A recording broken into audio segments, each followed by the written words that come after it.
طلقتم النساء ما لم تمسوهن أو تقضوا لهن فريضة ومتعوهن على المؤسر قدره وعلى المقتر قدره متاعا بالمعروف حقا على المحسنين وإن طلقتموهن من قبل أن تمسوهن وقد فرضتم لهن فريضة فنصف ما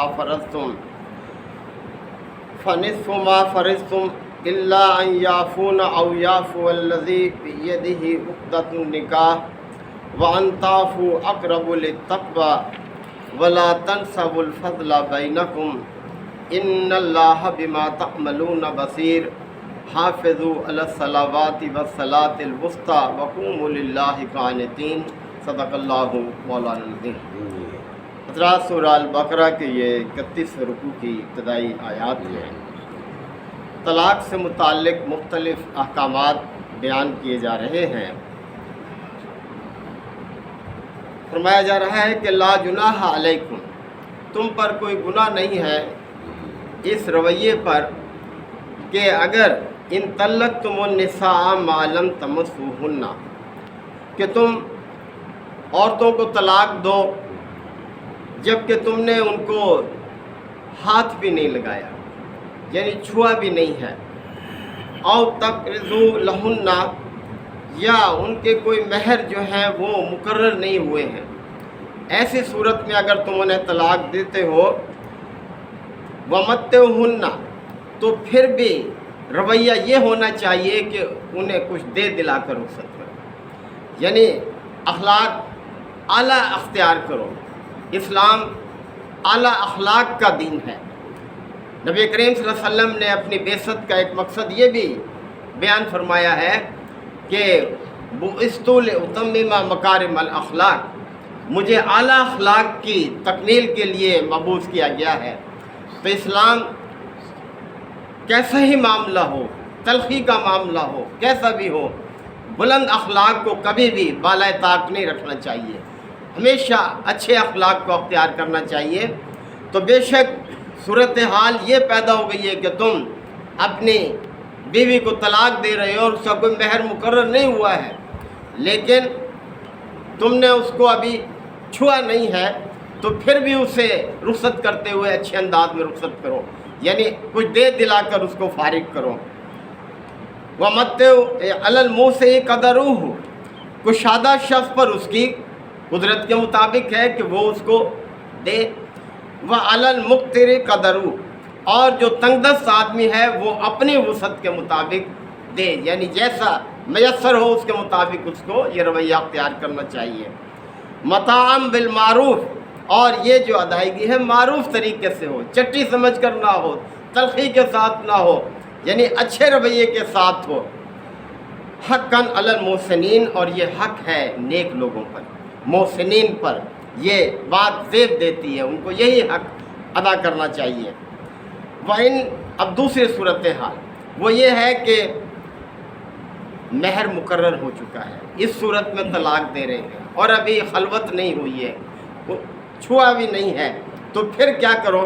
فرمایا وَإِن طَلَّقْتُمُوهُنَّ مِن قَبْلِ أَن تَمَسُّوهُنَّ، اور اس میں بھی کوئی بری بات نہیں ہے کہ تم اپنی بیویوں کو طلاق دو قبل اس کے کہ تم نے ان کو چھوا ہو، وَقَدْ فَرَضْتُمْ لَهُنَّ فَرِيضَةً، اور تم نے ان کے مہر بھی مقرر کیے ہوئے ہیں، فَنِصْفُ مَا فَرَضْتُمْ، تو جتنا مہر مقرر کیا ہے اس کا نصف تمہیں ادا کرنا چاہیے، یعنی یہ ہے اچھا اخلاق۔ اللہ اس بات کی تمہیں تاکید کرتا ہے، اِلَّا أَن يَعْفُونَ، الا یہ کہ وہ عورت خود معاف کر دے، وہ نرمی سے کام لے، اور وہ نہ لے وہ نصف مہر، اور وہ نرمی سے کام لے۔ او یعفو الذی بیدہ عقدۃ النکاح، یا وہ نرمی سے کام لے جس کے ہاتھ میں عقد نکاح ہے، یعنی مرد جو طلاق دے رہا ہے وہ نرمی سے کام لے۔ نرمی سے مراد یہ ہے کہ وہ نصف کی بجائے پورا مہر ادا کر دے، یعنی اس طرح سے کشادہ دلی کا وہ مظاہرہ کرے اس موقع پر، تو یہ رویہ اس کی تلقین کی جا رہی ہے۔ وَإِن تَعْفُوا، اور اگر تم نرمی سے کام لو، یعنی اگر مرد جو ہے وہ یہ رویہ اختیار کرے کہ وہ نصف کی بجائے پورا مہر ادا کر دے، अक़रबु लित्तक़वा, तो अल्लाह ताला ने फरमाया ये तक़वा के ज़्यादा करीब है। यानी अल्लाह के साथ जो ताल्लुक़ है इंसान का वो क्या है, खुदा खौफी का ताल्लुक़ है कि वह हर हाल में अल्लाह की नाराज़गी से बचे, अल्लाह की खुशनुदी का तलबगार बने। तो ये रवैया जो है ये तक़वा के ज़्यादा करीब है। और वला तनसबुल फ़ज़्ल बैनकुम, देखो आपस में कोई भी मामला हो, जो अफजल रवैया है उसको फरामोश ना करो, फजीलत वाला रवैया जो है वो अख्तियार करो, फयाजी का रवैया जो है वो अख्तियार करो, दिलों को तंग ना होने दो किसी भी मामले में। अल्लाह इस चीज़ को पसंद करता है। इन्नल्लाह बिमा तअमलून बसीर, याद रखो जो कुछ भी तुम करते हो वो अल्लाह की निगाह में है, अल्लाह उसको देख रहा है। अल्लाह से तुम्हारा कोई रवैया, कोई सोच और फिक्र भी जो है उससे छुपी हुई नहीं है, वो सब उसके इल्म में है। और फिर ये तमदनी और माशरती अहकामात बयान करने के बाद अल्लाह ताला ने इस सिलसिला कलाम को नमाज की ताकीद पर जो है वो मुकम्मल किया है। फरमाया हाफ़िज़ू अला सलावाती, अपनी नमाज़ों की हिफाजत किया करो। यानी नमाज की हिफाजत, नमाज न सिर्फ दीन का सतून है, न सिर्फ दीन इस्लाम का एक रुकन है, बल्कि इसके बहुत से पहलू हैं। अल्लाह ताला ने जो चीज़ भी अपने बंदों पर आयद की है उसमें बड़ी हिकमत है।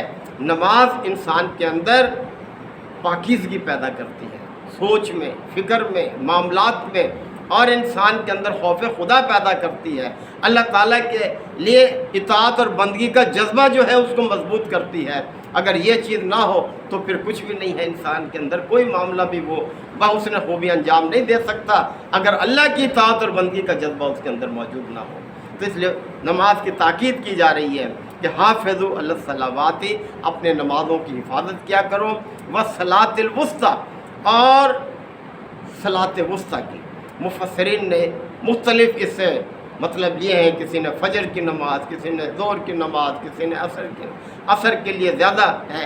ये एक वाक़े की तरफ, इसकी तरफ इशारे की वजह से उन्होंने, लेकिन इसका बहुत अच्छा एक मफ़हूम मौलाना सैयद अबुल आला मौदूदी ने इसका लिया है कि ऐसी नमाज जो महासिन सलात की जामे हो, यानी जिसमें नमाज की तमाम खूबियाँ मौजूद हों, ऐसी नमाज की हिफाजत करो कि किसी भी पहलू से वो कमज़ोर ना हो, आला दर्जे की नमाज जो है उसको अख्तियार करो। और फिर ये कि वक़ूमू लिल्लाहि क़ानितीन, अल्लाह के सामने इस तरह से खड़े हुआ करो जैसे एक फरमाबरदार ग़ुलाम खड़ा होता है। ये कैफियत तुम्हारी होनी चाहिए।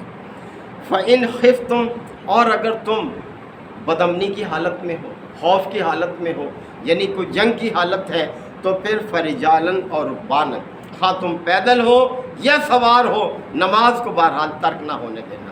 नमाज जिस तरह भी मुमकिन हो उसको पढ़ते रहना। फ़इज़ा अमिनतुम, और जब तुम्हें अमन नसीब हो जाए तो फ़ज़्कुरुल्लाह कमा अल्लमाकुम, तो अल्लाह को इस तरह से याद करो जैसे उसने तुम्हें तालीम दी है, जैसे उसने तुम्हें सिखाया है, उस तरह से अल्लाह को याद करो।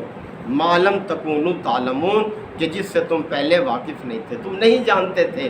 अल्लाह ने तुम्हें ये इल्म दिया, ये सिखाया, अपनी बंदगी के मुख्तलिफ़ अंदाज तुम्हें सिखाए हैं, हाँ नमाज हो, रोज़ा हो, ज़कात हो, हज हो, ये सब अल्लाह की इताअत और बंदगी के मुख्तलिफ़ अंदाज हैं, मुख्तलिफ़ तरीक़े हैं। तो अल्लाह ताला ने देखें किस तरह से सारे अहकामात ये मदनी दौर से ताल्लुक़ रखते हैं, क्योंकि मदीना में ही आप सल्लल्लाहु अलैहि वसल्लम ने इस्लामी रियासत की बुनियाद रखी, और इस्लामी रियासत के लिए ज़ाहिर है कवानीन दरकार होते हैं। तो अल्लाह ताला ने ये निकाह के, तलाक़ के, विरासत के, यानी ये कवानीन जो है नाज़िल फरमाए। अल्लाह ताला हमें आयात को समझने के अमल की तौफ़ीक़ अता फरमाए। व आखिरु दावाना अल्हम्दुलिल्लाहि व कफ़ा व सलामुन अला इबादिहिल्लज़ीना इस्तफ़ा। रब्बना आतिना फ़िद दुनिया हसना व फ़िल आख़िरति हसना व क़िना अज़ाबन्नार वअदख़िलनल जन्नत मअल अबरार या अज़ीज़ु या गफ़्फ़ार या रब्बल आलमीन। अल्लाहुम्मा इन्नका अफ़ुव्वुन करीमुन तुहिब्बुल अफ़्वा फ़अफ़ु अन्ना। अल्लाहुम्मा मन अहयैतहु मिन्ना फ़अहयिही अलल इस्लाम व मन तवफ़्फ़ैतहु मिन्ना फ़तवफ़्फ़हु अलल ईमान। या शाफ़िल अमराज़ इश्फ़ मरज़ाना व मर्दल मुस्लिमीन। या क़ादिल हाजात इक़्ज़ि हाजातिना व हाजातिल मुस्लिमीन। अल्लाहुम्मा अइज़्ज़िल इस्लाम वल मुस्लिमीन। अल्लाहुम्मा दम्मिर आदा अद्दीन। रब्बना तक़ब्बल मिन्ना إنك أنت السميع العليم وتب علينا إنك أنت التواب الرحيم صلی اللہ تعالی علی خیر خلقہ محمد وعلیہ وصحبہ اجمعین.